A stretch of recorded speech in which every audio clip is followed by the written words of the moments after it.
Welcome to Tamil social facts. நம்ம இன்னைக்கு பகல்காமோட அட்டாக்கை பற்றி தான் பேச போகிறோம். என்ன பகல்காம் நடந்ததுக்கு அப்புறமா நிறைய இந்தியா நிறைய ரூல்ஸ் எல்லாம் எடுத்துட்டு வந்துட்டாங்க. பாகிஸ்தானோட மக்கள் எல்லாருமே அகதியாக இந்தியாவுக்குள்ள நிறைய பேர் இருக்காங்க. அவங்க எல்லாருமே இந்தியா விட்டு வெளில போக சொல்லிட்டாங்க. அதனால இவங்க எல்லாருமே இந்தியா விட்டு பாகிஸ்தான் எல்லைக்கு போகும்போது பாகிஸ்தான் என்ன சொல்கிறாங்க பார்த்தீங்கன்னா, இவங்களெல்லாம் நாங்கள் ஏற்றுக்க மாட்டோம், இவங்க பாகிஸ்தான் ஏரியா கிடையாது அப்படின்ட்டு ரொம்ப சீப்பான ஒரு முடிவு எடுத்துட்டு அவங்க எல்லாருமே அங்கேயே நின்றுட்டுருக்காங்க. இப்போ அவங்க சொந்த நாட்டுக்கும் போக முடியல, இந்தியாவிலும் வர முடியாமல் அந்த மக்கள் ரொம்ப கஷ்டப்படுறாங்க.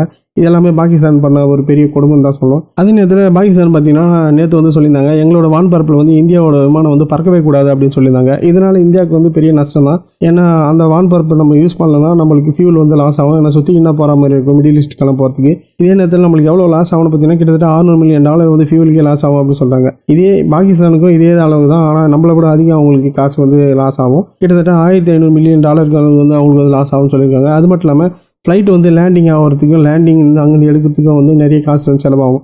அது இப்போ பாகிஸ்தான் வழியாக போகிறதுட்டு அவங்களுக்கும் நிறைய காசு கம்மியாகிடும். அதாவது ஃபினான்ஷியலாக ரொம்ப அடி வாங்குவாங்க அப்படின்னு சொல்லப்படுது. அது மட்டும் இல்லாமல் நம்ம கடைப்பறவை ஒருத்தர் அந்த பகல்காம் அட்டாக்கில் இறந்துட்டார்ல, வினய் நிர்வால் அப்படின்னு சொல்லப்பட்டோம். அவங்களோட ஒய்ஃப் இப்போ பேசியிருந்தாங்க. என்னென்னு பார்த்தீங்கன்னா, ஜம்மு அண்ட் காஷ்மீர் மக்களை நீங்கள் பனிஷ் பண்ணுறாதீங்க, அவங்க எல்லாருமே கொஞ்சம் ஆதரவாக பாருங்கள். ஏன்னா நாங்கள் அந்த இடத்துல கஷ்டப்பட்டப்போ அவங்க தான் கொஞ்சம் ஹெல்ப் பண்ணாங்க லோக்கல் எல்லாமே அப்படின்னு சொல்லியிருந்தாங்க. அதே நேரத்தில் அவங்க பட்ட கஷ்டத்துக்கான ஜஸ்டிஸ் வேணும் அப்படின்றது தான் சொல்லியிருந்தாங்க. இந்த நேரத்தில் புதுசாக பாகிஸ்தான்லேருந்து ஒரு அப்டேட் வந்திருக்கு. என்னென்னு பார்த்தீங்கன்னா, பகல்காம் அட்டாக்கு அப்புறமா அவங்களுடைய நேஷனல் செக்யூரிட்டி அட்வைசரான புதுசாக ஒருத்தர் நியமனம் பண்ணியிருக்காங்களா. அவரோட பேர் என்ன பார்த்தீங்கன்னா அசீம் முகமது அப்படி சொல்கிறாங்க.